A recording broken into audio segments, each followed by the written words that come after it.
Class 10th के प्यारे बउआ लोग, कैसे हैं आप लोग। आशा करते हैं कि आप लोग ठीक होंगे और मन लगा के पढ़ाई कर रहे होंगे। तो बउआ लोग, आज हम लोग देखने वाले हैं साइंस में फिजिक्स का चैप्टर नंबर 2, है ना। साइंस में फिजिक्स का चैप्टर नंबर 2, जिसका नाम है मानव नेत्र तथा रंग बिरंगा संसार, है ना। क्या नाम है? मानव नेत्र तथा रंग बिरंगा संसार। आज हम लोग इसी चैप्टर का वीवीआई ऑब्जेक्टिव करने वाले हैं बउआ लोग। तो बउआ लोग, हम आपको बता देते हैं कि इस वीडियो में आपको 2011 से लेकर के 2000 है ना 25 तक का क्वेश्चन मिलेगा बउआ लोग। इसीलिए यह चैप्टर है ना, यह वीडियो बहुत ही मज़ेदार होने वाला है। इसको ध्यान से देखिएगा, समझिएगा, है ना। इस चैप्टर से आपको एग्जाम में, है ना, 2 से 3 नंबर का क्वेश्चन पूछता है वो लोग। 2 से 3 नंबर का हर एक साल रहता है, 2 या 3, है ना, क्वेश्चन पक्का रहता है। तो एग्जाम के हिसाब से यह भी चैप्टर बहुत ही इंपॉर्टेंट चैप्टर है वो लोग। तो करना क्या है, बस आपको ध्यान से सुनना है और समझना है। बस सुनिएगा और समझिएगा ना, उतने में याद हो जाएगा, रटने की ज़रूरत नहीं है ना। खाली बस ध्यान से सुनना है और देखना है, समझना है, बस याद हो जाएगा आपको ऐसे ही बउआ लोग। तो चलिए, है ना, क्वेश्चन नंबर फर्स्ट देखते हैं। और क्वेश्चन नंबर फर्स्ट देखने से पहले आप लोग से निवेदन है कि कोशिश कीजिए बउआ लोग कि पहले आप खुद से बनाइए। हमको आंसर देने से पहले आप जवाब दे दीजिए, है ना, सुन करके, अनुमान से, या फिर याद है तो याद के हिसाब से, और नहीं तो अनुमान के थ्रू, जैसे हो गया। अगर आप इतना कर लेते हैं ना, तो आपको लगभग क्वेश्चन ऐसे ही देखते देखते याद हो जाएगा। तो कोशिश कीजिए खुद से बनाने, है ना, का प्रयास कीजिए बउआ लोग। और आंसर तो हम लास्ट में बता ही देते हैं। चलिए, क्वेश्चन नंबर फर्स्ट देखिए, कहता है, बहुत ही अच्छा क्वेश्चन है बउआ लोग, 2025 में पूछा गया क्वेश्चन है। कहता है, कैमरे का कौन सा भाग, है ना, समझिएगा, कैमरे का कौन सा भाग आँखों के रेटिना की तरह कार्य करता है ना। कैमरे का कौन सा भाग आँखों के रेटिना की तरह कार्य करता है। तो यहाँ पे 4 ऑप्शन दिया गया है, वो लोग बताइए इसका सही ऑप्शन कौन सा होगा, है ना। इसका सही ऑप्शन है हमारा ऑप्शन नंबर सी हो जाएगा, फिल्म, है ना। फिल्म, फिल्म जो होता है ना कैमरा का, आँखों के रेटिना की तरह कार्य करता है वो लोग। चलिए, क्वेश्चन नंबर हम लोग 2 देखते हैं। देखिए, कहता है क्वेश्चन नंबर 2 कि एक स्वस्थ मानव नेत्र के लिए निकट बिंदु तथा दूर बिंदु क्रमशः होते हैं। समझिएगा, एक स्वस्थ मानव के लिए निकट बिंदु तथा दूर बिंदु क्रमशः होते हैं, यानी निकट के बिंदु कितना होना चाहिए और दूर का बिंदु कितना होना चाहिए। तो निकट का बिंदु होता है वो लोग 25 सेंटीमीटर, और दूर तो आप जितना चाहे उतना देख सकते हैं। कहने का मतलब हुआ कि अनंत तक के, यानी ऑप्शन नंबर सी हमारा क्या हो जाएगा, सही हो जाएगा। क्लियर है।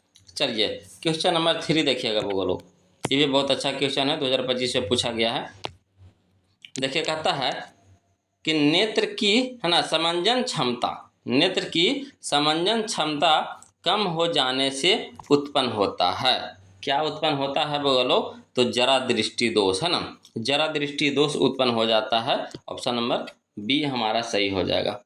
चलिए, क्वेश्चन नंबर 4 देखते हैं बोलो। कहता है, इंद्रधनुष, है ना, रंगीन क्यों होता है। इंद्रधनुष रंगीन क्यों होता है। तो इसका सही ऑप्शन बताइएगा तो बोलो कौन सा होगा। तो इसका सही ऑप्शन है हमारा ऑप्शन नंबर ए हो जाएगा, जल कण द्वारा श्वेत प्रकाश के वर्ण विक्षेपण के कारण। समझिएगा, जल कण के द्वारा श्वेत प्रकाश के वर्ण विक्षेपण के कारण, यानी ऑप्शन नंबर ए हमारा क्या हो जाएगा, सही हो जाएगा। चलिए, क्वेश्चन नंबर 5 देखिए बोलो, ये भी बहुत अच्छा क्वेश्चन है, 2024 से पूछा गया है। कहता है ना, कि नेत्र में प्रवेश करने वाली प्रकाश किरणों का अधिकांश अपवर्तन होता है। नेत्र में प्रवेश करने वाले प्रकाश किरणों का अधिकांश अपवर्तन होता है। तो इसका सही ऑप्शन बताइएगा बोलो कौन सा होगा। तो इसका सही ऑप्शन है हमारा ऑप्शन नंबर सी हो जाएगा, दृष्टि पटल के बाहरी पृष्ठ पर, है ना, दृष्टि पटल के बाहरी पृष्ठ पर। चलिए, क्वेश्चन नंबर 6 देखिए, कहता है, प्रकाश संश्लेषण के लिए दृश्य प्रकाश स्पेक्ट्रम का सबसे प्रभावी रंग है। कौन सा है बोलो। इसका सही ऑप्शन हो जाएगा हमारा ऑप्शन नंबर ए हो जाएगा, लाल रंग, है ना, लाल रंग हो जाएगा, ऑप्शन नंबर ए हमारा सही हो जाएगा। चलिए, क्वेश्चन नंबर हम लोग 7 देखते हैं बोलो, ये भी बहुत अच्छा क्वेश्चन है ना, सब 2024 में पूछा गया क्वेश्चन है बोलो। कहता है, कुछ बादलों का रंग उजला क्यों होता है। कुछ बादलों का रंग उजला क्यों होता है। देखिए ऐसे तो आप देखते हैं आसमान में तो आपको नीला नज़र आता है, मगर कुछ बादल ऐसा होता है जो आपको उजला नज़र आता है। ऐसा क्यों? तो इसका कारण है वो लोग प्रकीर्णन के कारण। किसके कारण?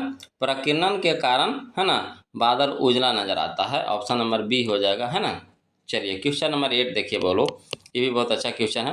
कहता है सामान्य नेत्र के लिए दूर बिंदु है। ये तो क्वेश्चन अभी बताया था बोलो, है ना। सामान्य नेत्र के लिए दूर बिंदु है कितना? तो अनंत है। निकट के बिंदु पूछेगा तो 25 सेंटीमीटर, अगर दूर पूछेगा तो, है ना, तो अनंत हो जाएगा। तो यहाँ दूर पूछ रहा है तो दूर के लिए क्या हो जाएगा? अनंत हो जाएगा। चलिए क्वेश्चन नंबर 9 देखिएगा बोलो, क्वेश्चन नंबर 9 देखिए, भी बहुत अच्छा क्वेश्चन है। कहता है अभिनेत्र लेंस की फोकस दूरी में परिवर्तन किया जाता है।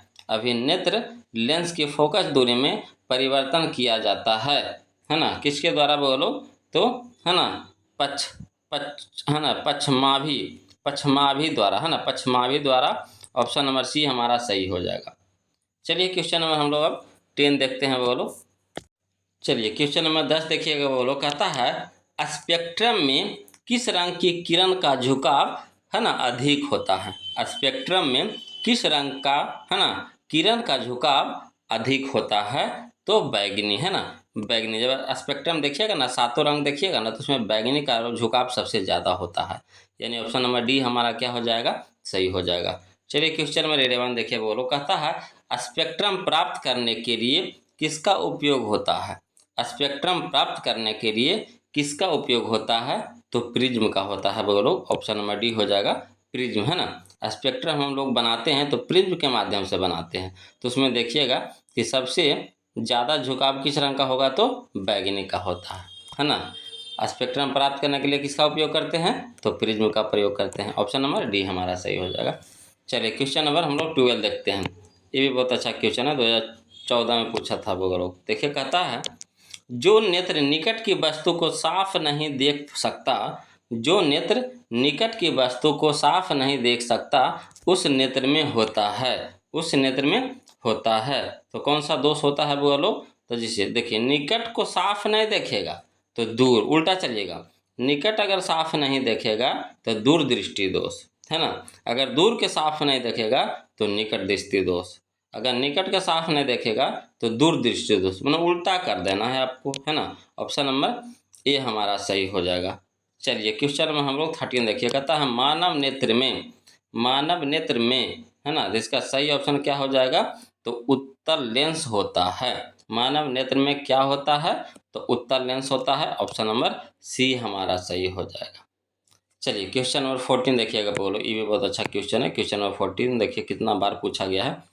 कहता है कि मानव नेत्र वस्तु का प्रतिबिंब निम्न में से किस भाग पर बनाता है? समझिएगा। कहता है मानव नेत्र वस्तु का प्रतिबिंब निम्न में से किस भाग पर बनाता है? तो बनाता है बोलो रेटिना पर, है ना। किस पे बनाता है? तो रेटिना पर। ऑप्शन नंबर सी हमारा सही हो जाएगा, जिसको हम लोग परितारिका भी कहते हैं, है ना। रेटिना को क्या बोलते हैं? परितारिका भी बोलते हैं। चलिए क्वेश्चन नंबर 15 देखिएगा बोलो। कहता है कि सामान्य नेत्र के रेटिना पर बनने वाला प्रतिबिंब होता है। फिर से समझिएगा। कहता है सामान्य नेत्र के रेटिना पर बनने वाला प्रतिबिंब होता है, तो कैसा होता है? तो वास्तविक और उल्टा होता है। ऑप्शन नंबर सी हो जाएगा, वास्तविक और उल्टा, है ना।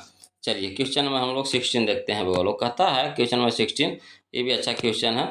देखिए कहता है टिंडल प्रभाव प्रकाश की कौन सी परिघटना को प्रदर्शित करता है?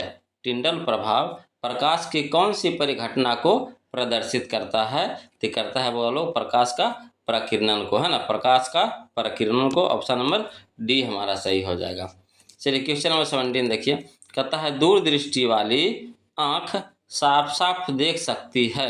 दूरदृष्टि वाली आँख साफ साफ देख सकती है, तो क्या देख सकती है?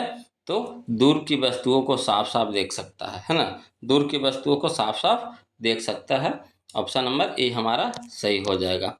चलिए क्वेश्चन नंबर हम लोग 18 देखते हैं बोलो। क्वेश्चन नंबर 18 देखिएगा, बहुत अच्छा क्वेश्चन है। कहता है निकट दृष्टि दोष वाला व्यक्ति, है ना, देख सकता है।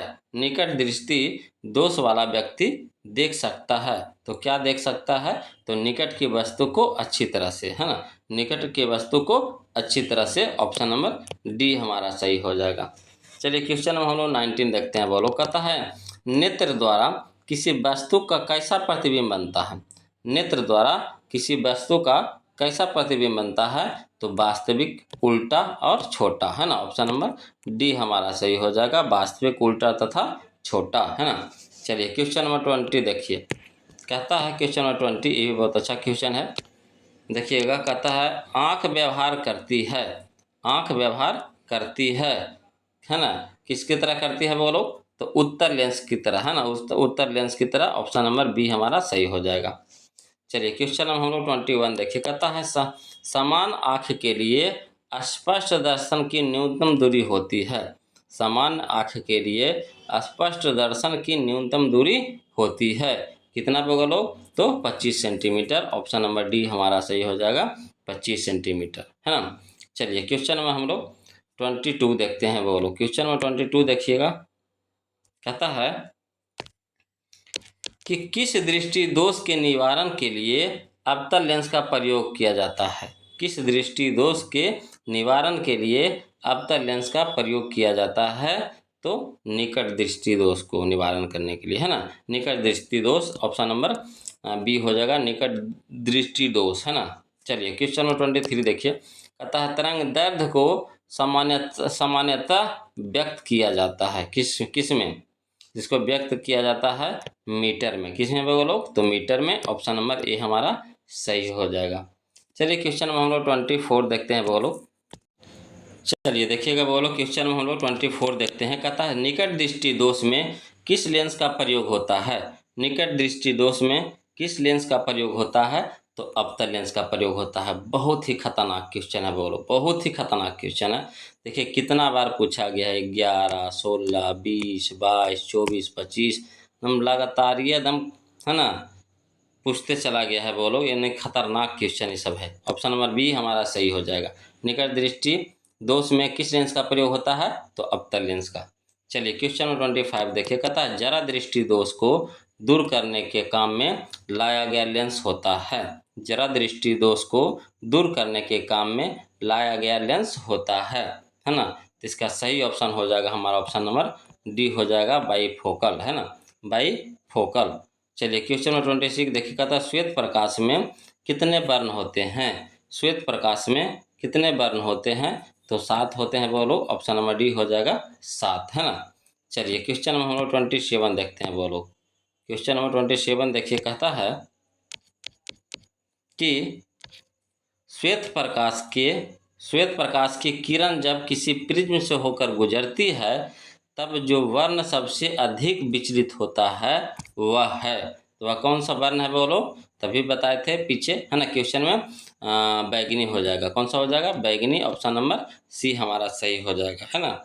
चलिए क्वेश्चन नंबर 28 देखिए। कहता है कि श्वेत प्रकाश जब एक प्रिज्म से होकर गुजरता है तो जो वर्ण सबसे कम विचलित होता है वह है, तो देखिए सबसे कम होता है लाल, है ना, और सबसे ज़्यादा विचलित होता है बैगनी। सबसे कम लाल, सबसे ज़्यादा बैगनी, याद हो गया। सबसे कम विचलित लाल, सबसे ज़्यादा विचलित, है ना, बैगनी। चलिए आगे क्वेश्चन नंबर 29 देखिए। बोलो, कहता है क्वेश्चन नंबर 29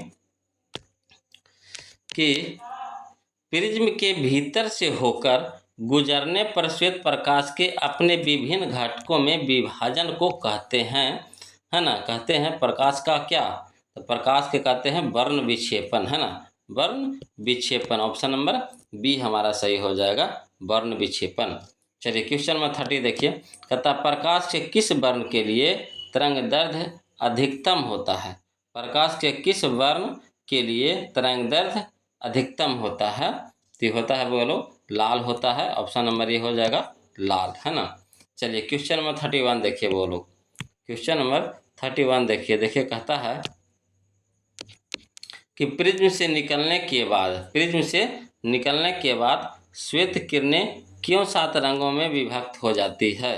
प्रिज्म से निकलने के बाद, है ना, श्वेत किरणें क्यों 7 रंगों में विभक्त हो जाती है?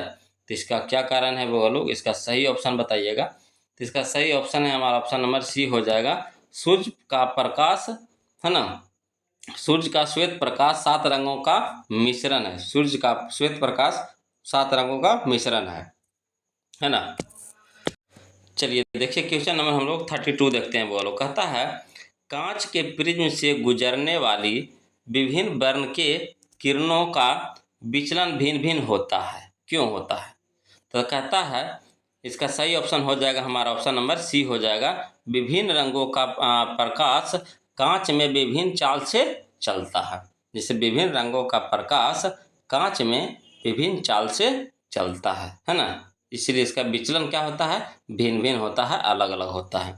चलिए क्वेश्चन में हम लोग 33 देखते हैं। वो लोग क्वेश्चन में 33 देखिए, बहुत अच्छा क्वेश्चन भी है। कहता है प्रिज्म से गुजरने पर सूर्य के प्रकाश की किरणें विभिन्न वर्णों में बट जाती है, क्योंकि समझिएगा, प्रिज्म से गुजरने पर सूर्य के प्रकाश की किरणें विभिन्न वर्णों में बट जाती है, क्यों? तो इसका मेन कारण है वो लोग, है ना, विभिन्न रंगों की किरणों का विचलन भिन्न भिन्न होता है। विभिन्न रंगों की किरणों का विचलन भिन्न भिन्न होता है, यानी ऑप्शन नंबर डी हमारा क्या हो जाएगा? सही हो जाएगा। चलिए क्वेश्चन में हम लोग 34 देखते हैं। वो लोग क्वेश्चन नंबर 34 देखते हैं। देखिए कहता है क्वेश्चन नंबर 34 कि एक उत्तल लेंस की फोकस दूरी 20 सेंटीमीटर है। एक उत्तल लेंस की फोकस दूरी 20 सेंटीमीटर है, तो इसकी क्षमता क्या होगी? तो इसकी क्षमता क्या होगी? तो 20 दिया है, 20 सेंटीमीटर है, 2 dioptre minus 2 dioptre minus 5 dioptre नहीं वो ऑप्शन ने दिया है। वो लोग ऑप्शन नंबर डी यहाँ पे सही हो जाएगा, है ना। वो ऑप्शन ने दिया, ऑप्शन नंबर डी हो जाएगा, इनमें से कोई नहीं, है ना। चलिए क्वेश्चन नंबर 35 देखिएगा। वो लोग कहता है पुतली के साइज को नियंत्रित करता है। पुतली के साइज को नियंत्रित करता है, कौन करता है? तो परितारिका करता है। वो लोग ऑप्शन नंबर बी हो जाएगा, परितारिका, है ना। चलिए क्वेश्चन नंबर 36 देखिए। वो लोग क्वेश्चन नंबर 36 देखिए, कहता है किस दृष्टि दोष को अवतल और उत्तल दोनों लेंसों से बने, है ना, द्विफोक्सी लेंस द्वारा संशोधित किया जा सकता है? इसका सही ऑप्शन हो जाएगा हमारा ऑप्शन नंबर सी हो जाएगा, जरा दूर दृष्टिता, है ना, जरा दूर दृष्टिता। ऑप्शन नंबर सी हमारा सही हो जाएगा। चलिए क्वेश्चन नंबर 37 देखते हैं। वो लोग चलिए बोलो क्वेश्चन नंबर 37 देखिए, ये भी बहुत अच्छा क्वेश्चन है ना। 2018-19 में पूछा गया था। बोलो कहता है नेत्र में प्रवेश करने वाली प्रकाश किरणों का अधिकांश परिवर्तन, है ना, होता है। नेत्र में प्रवेश करने वाली प्रकाश किरणों का अधिकांश, है ना, अपवर्तन होता है, अपवर्तन होता है ना। तो इसका सही ऑप्शन है कौन सा हो जाएगा? तो ऑप्शन नंबर सी हो जाएगा, कॉर्निया के बाहरी पृष्ठ पर, है ना, कॉर्निया के बाहरी पृष्ठ पर। चलिए क्वेश्चन नंबर 38 देखिए। वो कहता है जब सूर्य का प्रकाश वायुमंडल से गुजरता है, समझेगा, जब सूर्य का प्रकाश वायुमंडल से गुजरता है तो वायु के सूक्ष्म कण किस रंग के प्रकाश को अधिक, है ना, प्रबलता से प्रकीर्ण करते हैं? तो यहाँ पे हो जाएगा हमारा सही ऑप्शन, ऑप्शन नंबर डी हो जाएगा, नीला, है ना, नीला। चलिए क्वेश्चन नंबर 39 देखिए। बोलो कहता है क्वेश्चन नंबर 39 कि मानव नेत्र, है ना, कार्य करता है। मानव नेत्र कार्य करता है ना। तो कैसे काम करता है? बोलो, तो कैमरा की भांति, है ना, कैमरा की भांति काम करता है। ऑप्शन नंबर बी हमारा सही हो जाएगा। चलिए क्वेश्चन नंबर 40 देखिए। कहता है प्रकाश एक पतली झिल्ली से होकर नेत्र में प्रवेश करता है, इस झिल्ली को कहते हैं। तो इस झिल्ली को क्या कहते हैं? तो कॉर्निया भी कहते हैं या फिर स्वच्छ मंडल भी कहते हैं, यानी कह सकते हैं ऑप्शन नंबर सी हो जाएगा, ए और बी दोनों, है ना। चलिए क्वेश्चन नंबर 41 देखिए। बोलो कहता है क्वेश्चन नंबर 41 कि किसी अंतरिक्ष यात्री को, है ना, किसी अंतरिक्ष यात्री को आकाश कैसा प्रतीत होता है? किसी अंतरिक्ष यात्री को आकाश कैसा प्रतीत होता है? तो काला प्रतीत होता है। ऑप्शन नंबर बी हो जाएगा, काला, है ना। चलिए क्वेश्चन नंबर 42 देखिए। कहता है प्रकाश का चाल न्यूनतम होता है। प्रकाश का चाल न्यूनतम होता है, तो ऑप्शन के हिसाब से आपको बताना है कि कौन सा सही ऑप्शन है। तो देखिए निर्वात में सबसे ज़्यादा होता है, उसके बाद वायु में, उसके बाद जल में, तो सबसे कम होता है कांच में, यानी ऑप्शन नंबर डी हमारा सही हो जाएगा। चलिए क्वेश्चन में हम लोग 43 देखते हैं। कहता है कॉर्निया के पीछे एक संरचना होती है, उसे कहते हैं। कॉर्निया के पीछे एक संरचना होती है, उसे कहते हैं। तो उसे क्या कहते हैं? तो परितारिका कहते हैं। ऑप्शन नंबर ये हो जाएगा परितारिका, है ना। चलिए क्वेश्चन नंबर 44 देखिए वो लोग। कहता है क्वेश्चन नंबर 44 कि परितारिका नियंत्रण करती है। परितारिका नियंत्रण करती है किसको? तो नेत्र के साइज को नियंत्रण करती है। ऑप्शन नंबर ये हो जाएगा नेत्र के साइज को, है ना।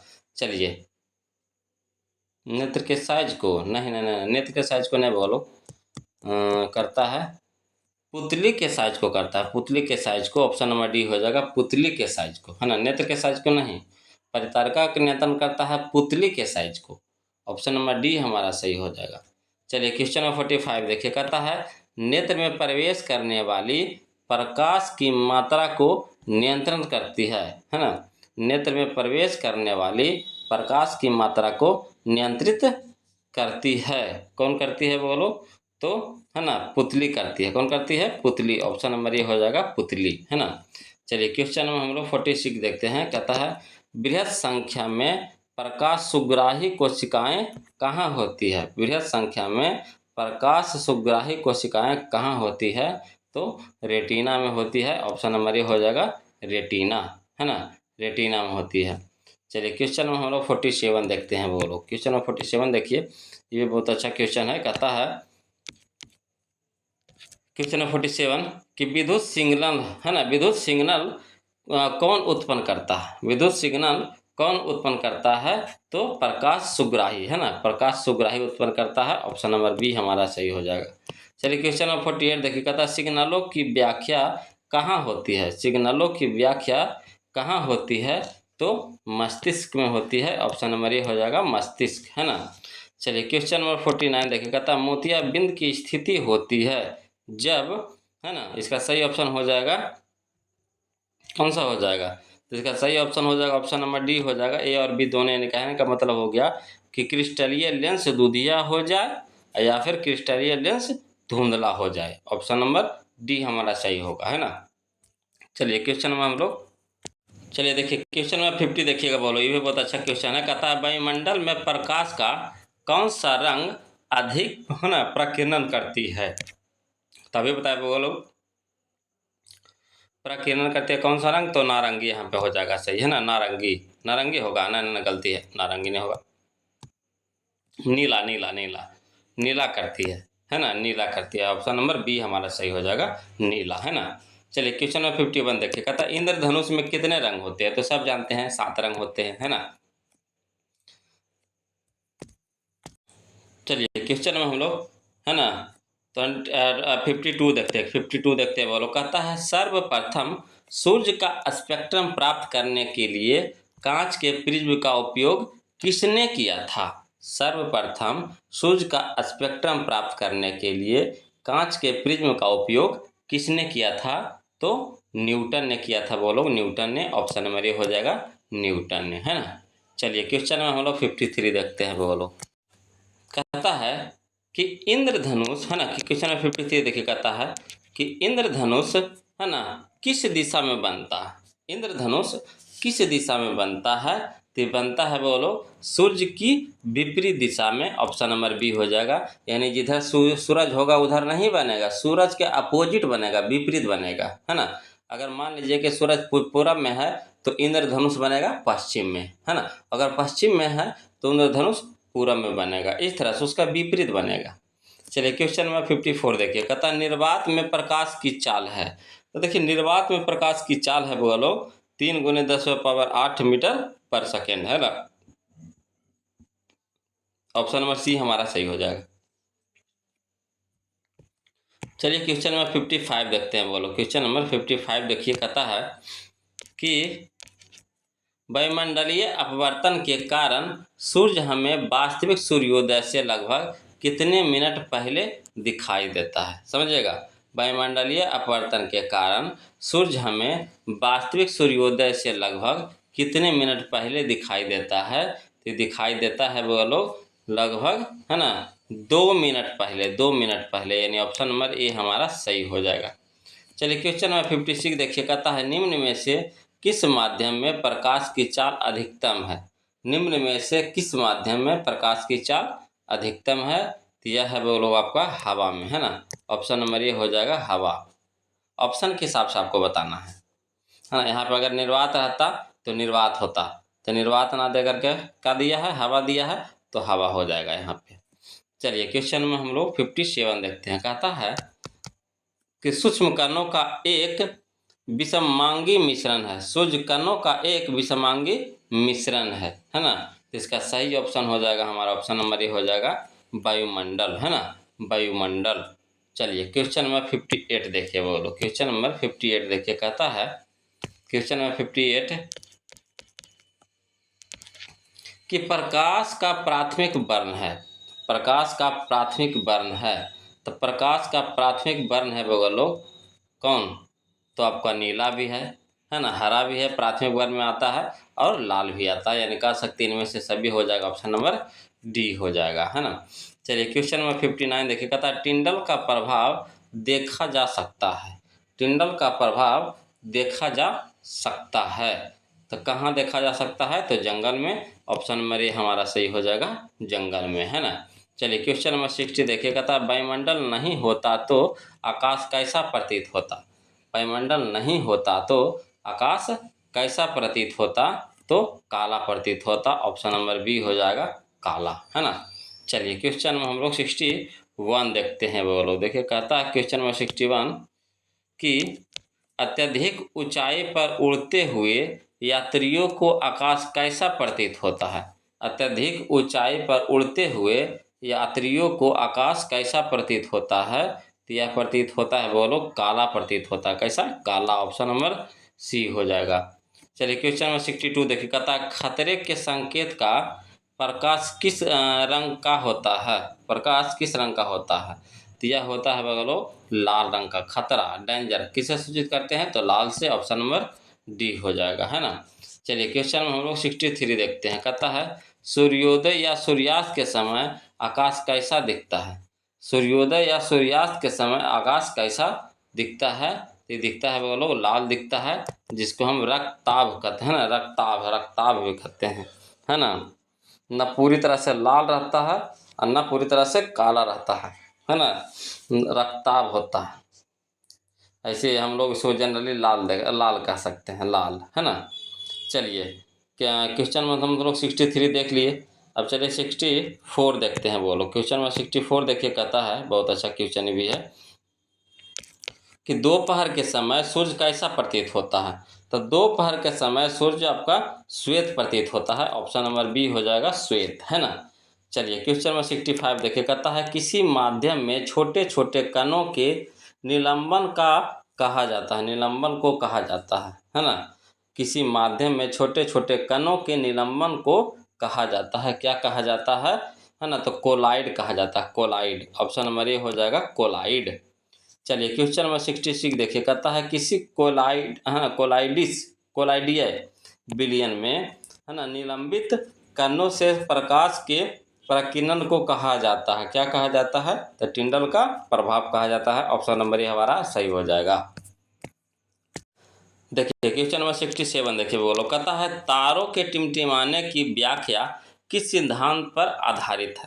तारों के टिमटिमाने की व्याख्या किस सिद्धांत पर आधारित है, तो यह है अपवर्तन के सिद्धांत पर। ऑप्शन नंबर ये हो जाएगा अपवर्तन के सिद्धांत पर।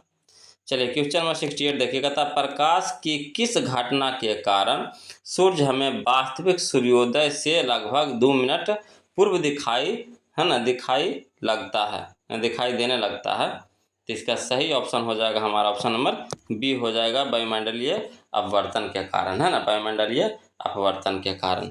चलिए क्वेश्चन में हम लोग अब 69 देखते हैं, बोलो देखिए क्वेश्चन नंबर 69 देखिए, बोलो कहता है निम्नलिखित में से कौन नेत्र का रंगीन भाग होता है। निम्नलिखित में से कौन नेत्र का रंगीन भाग होता है, तो नेत्र का रंगीन भाग होता है कॉर्निया होता है, बोलो ऑप्शन नंबर ए हो जाएगा कॉर्निया, है ना। चलिए क्वेश्चन नंबर 70 देखिए। कहता है तरंग दैर्ध्य को सामान्यतः व्यक्त किया जाता है। तरंग दैर्ध्य को सामान्यतः व्यक्त किया जाता है, तो एंगस्ट्रम, है ना, एंगस्ट्रम के रूप में। ऑप्शन नंबर डी हो जाएगा एंगस्ट्रम के रूप में। चलिए क्वेश्चन में हम लोग 71 देखते हैं बगल लोग। कहता है प्रकाश की चाल भिन्न भिन्न माध्यमों में भिन्न भिन्न होती है। ऑप्शन नंबर बी हमारा सही हो जाएगा, है ना। प्रकाश की चाल भिन्न भिन्न माध्यमों में भिन्न भिन्न होती है। ऑप्शन नंबर बी हमारा सही हो जाएगा। चलिए क्वेश्चन में हम लोग 72 देखते हैं बोल। क्वेश्चन में 72 देखिए, कहता है क्वेश्चन में 72 कि वायु में प्रकाश की चाल निर्वात की अपेक्षा होती है। क्या होती है? तो समान होती है बोलो। ऑप्शन नंबर सी हो जाएगा, समान, है ना। चलिए क्वेश्चन नंबर 73 देखिए, कहता है तारे के टिमटिमाने का कारण है। तारे के टिमटिमाने का कारण है, तो कौन सा कारण है बोलो?